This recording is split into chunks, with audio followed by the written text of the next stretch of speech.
மதுரையில் கிழக்கு தொகுதியில் இனிமேல் உதயசூரியன் உதிக்காது என்ற நிலையை உருவாக்கும் வகையில் எடப்பாடியாரின் எழுச்சி பயணம் அமையும் என மதுரை புறநகர் கிழக்கு மாவட்ட கழக செயலாளர் வி ராஜன் செல்லப்பா ஆலோசனை கூட்டத்தில் தெரிவித்தார். கழக பொதுச் செயலாளர் எடப்பாடியாரின் ஆணைக்கிணங்க மதுரை புறநகர் கிழக்கு மாவட்டம் கிழக்கு தொகுதியில் ஆலோசனை கூட்டம் ஒத்தக்கடையில் நடைபெற்றது. இதற்கு ஒன்றிய கழக செயலாளர் APS சேனாபதி தலைமை தாங்கினார். ஒன்றிய கழக செயலாளர்கள் கார்ச்சேரி கணேசன், வாசு என்ற பெரியனன், கார்த்திகேயன், பகுதி கழக செயலாளர்கள் செந்தில்குமார், கோபி ஆகியோர் முன்னிலை வகித்தனர். இந்த கூட்டத்தில் கழக அமைப்பு செயலாளரும் மதுரை புறநகர் கிழக்கு மாவட்ட கழக செயலாளர் வி ராஜன் செல்லப்பா, மதுரை புறநகர் கிழக்கு மாவட்ட கழக பொறுப்பாளர் கழக அமைப்பு செயலாளர் காந்தி, மேலூர் சட்டமன்ற உறுப்பினர் பெரிய புல்லான் என்ற செல்வன் ஆகியோர் ஆலோசனை வழங்கினர்.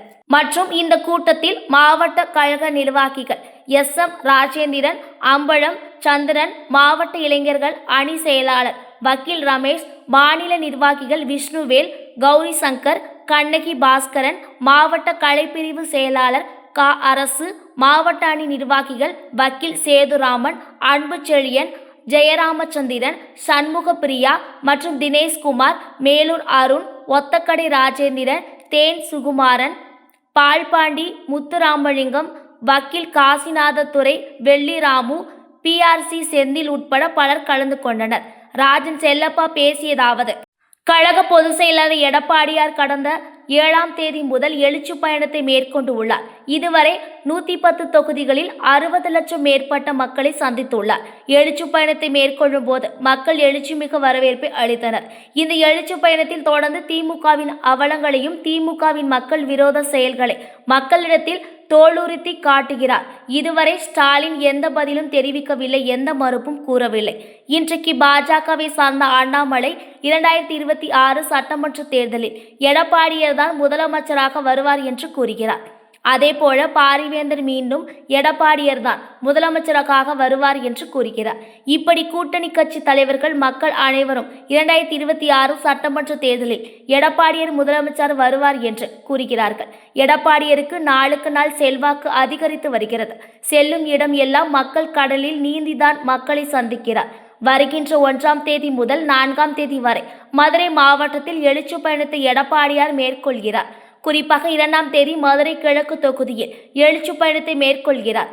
இந்த எழுச்சி பயணத்தின் மூலம் மதுரை கிழக்கு தொகுதி எப்பவும் அதிமுக கோட்டை என்ற வரலாற்றை உருவாக்கும் வகையில் அமையும். மதுரை கிழக்கு தொகுதியில் திமுக அதிகாரம் அதிக நாள் நீடிக்காது. 2026 சட்டமன்ற தேர்தலில் மதுரை கிழக்கு தொகுதியில் நிச்சயம் திமுக தோல்வியை பெறும். அதிமுக மாபெரும் வெற்றி வரலாறு படைக்கும். குறிப்பாக இன்றைக்கு தமிழகம் முழுவதும் திமுகவிற்கு எதிர்ப்பு அலை வீசுகிறது. எடப்பாடியாருக்கு ஆதரவு அலை வீசுகிறது. மதுரை கிழக்கு தொகுதியில் 30,000 மக்கள் திரண்டு எழுச்சிமிகு வரவேற்பை எடப்பாடியாருக்கு அளிக்க வேண்டும். மதுரை கிழக்கு தொகுதிதான் எடப்பாடியாருக்கு எழுச்சிமிகு வரவேற்பு அளித்தது என்ற வரலாற்றை நீங்கள் அனைவரும் உருவாக்கி தர வேண்டும் என கூறினார்.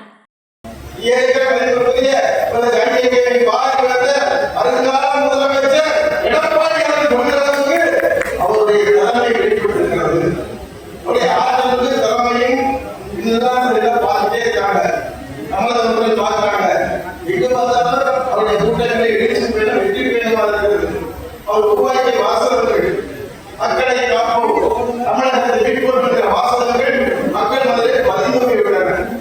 அதற்கு உறுதி கொடுக்க வேண்டிய அவசியம் பேச்சாளர் மத்தியில் அவர்களுக்கு மாவட்ட கழக செயலாளராக செயல்திறப்பிற்கு உங்களை செயல்திறப்பிற்கிறவர்களாக இன்னும் ஆற்றல் மிக்கவர்களாக திருப்பூர் தொகுதியை விட மேலூர் தொகுதியை விட அற்புதமான கூட்டத்தை மதுரை கிழக்கு படைத்தது என்ற செய்தியை உருவாக்க வேண்டும் என்பதற்காகத்தான் உங்களை சந்திக்கிறோம். சந்தித்து எப்படி பண்ண போறீங்க? நாம் மேடையை சொல்லிவிட்டு போவது வேற.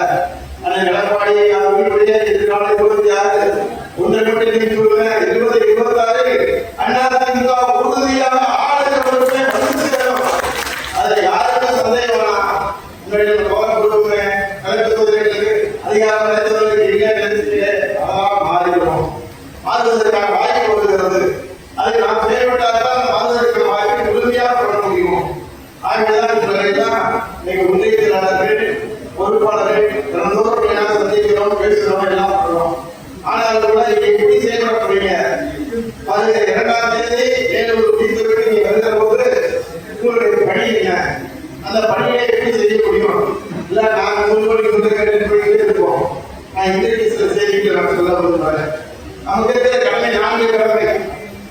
ஒன்று, நம்முடைய எடப்பாடி வருகிற பொழுது எங்கு பார்த்தாலும் விளம்பரம் மக்கள் சென்றடைய வேண்டும். நாம இவ்வளவு கூட்டிட்டு வர என்பது மட்டும் கூட்டிட்டு வரல, பொதுமக்கள் இவ்வளவு ஆர்வத்தோடு வருகிறார்கள். அந்த ஆர்வத்தை தூண்டி இருக்கிறோமா என்பதை நாம் சந்திக்க வேண்டும். ஒவ்வொரு பகுதி கழக செயலாளராக ஒன்றிய கழக செயலாளராக வெளிப்படையா சொல்றேன். ஏன்னா இன்னைக்கு மக்களுக்கு தெரியணும் எடப்பாடி எங்க வராது, எப்ப பேசுறாரு, என்ன நீங்க பேசுறாரு. ஏன்னா அது பேச கேட்டவரை என்ன வரவேற்று சந்தோஷமா போறாங்க. முந்தி மாதிரி அவங்க விளையாடுறதில்ல. எடப்பாடி பேசுறதுக்கு ரெஸ்பான்ஸ் இருக்கு. அந்த ரெஸ்பான்ஸ் நம்முடைய தொகுதி எப்படி இருந்துச்சு நான் பார்த்துட்டே இருக்கேன். 500 பேர் வந்துருக்கீங்க. இந்த 500 பேரும் அன்னைக்கு 2ஆம் தேதி மாலை 5 மணிக்கு எல்லாரும் வரவழைச்சிட்டு அன்னைக்கு எடப்பாடியாருடைய பேருக்கு முன்னாடி பஸ்ஸுக்கு முன்னாடி நீங்க அத்தனை முகத்தை நாங்கள் பார்க்க வேண்டும். பெரிய ஒதுக்கீடு பார்க்கக்கூடாது. நம்ம கட்சிக்காரங்க நம்முடைய எண்ணத்தை அவருக்கு தெரிவிக்க வேண்டும். நம்முடைய எண்ணங்களை உயர்வுகளை நாங்கள் உயர்த்தி தெரிவிக்க அதுக்காக அவங்க யாரும் கொண்டிருக்கிறோம். அதோடு மட்டும் இல்ல, ஒன்றிய கூப்பிட்டு நீங்க கலைக்கழகங்களோட எல்லா கலைக்கழகமும் சொல்லப்போனா பூத்து வரையா எவ்வளவு வரீங்க, எத்தனை வழி எடுக்கிறீங்க, என்ன பண்ண போறீங்க அப்படின்றத பார்க்கணும். ஒவ்வொரு பகுதி செயலாளரும் ஒன்றிய செயலாளரும் குறைந்தபட்சம் 5 முதல் 10 பிளஸாவது வைக்கணும். கலைக்கழகத்தில் இதை பத்தியே கொடுக்க வேண்டிய அவசியம் இல்லை.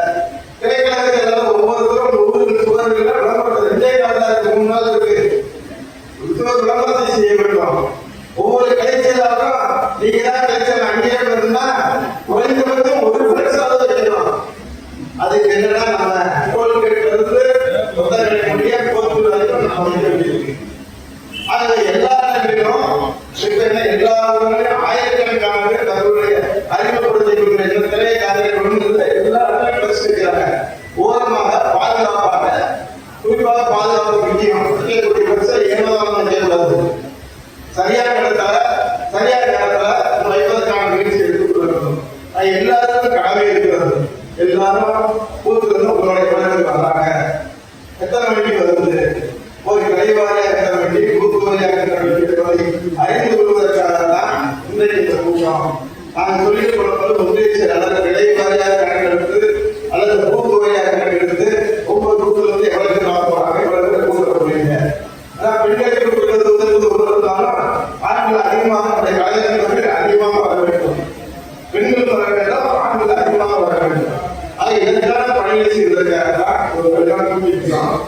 வேற ஒரு காரணம் நிகழ்ச்சியோடு பேசிட்டு பத்திரிகையாளருக்காக சொல்றேன்னா ஒன்றை மட்டும் சொல்லிக்கிறேன். எடப்பாடியார் கூட வந்து அடித்தளம் அமைத்து விட்டது. கூட்டணி கட்சியில் எதிர்த்து கவலை இல்லை.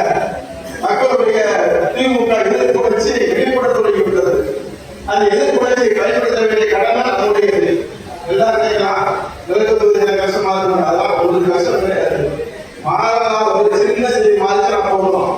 அவருடைய இருக்கிற அமைச்சருடைய உடனே வந்து நீங்க பார்த்துருப்பீங்க. குறிப்பாக நகர்ப்புறத்தால் மிக அதிகமாக தொடர்ந்து கொண்டிருக்கிறது. அவர் செய்கிற தவறுகளின் காரணமாக மக்கள் மத்தியில் கொஞ்சம் மோசம் விட்டா கீழே வந்துதான் தீரணும். அதற்கான வாய்ப்பு இருக்குது. அதுக்கு போது வழி இல்லை. அது அடுத்தபடி கவலைப்படாதீங்க. கடந்த தொகுதியும் அனைத்து இந்திய அண்ணா திமுக வெற்றியை பெருமிதம்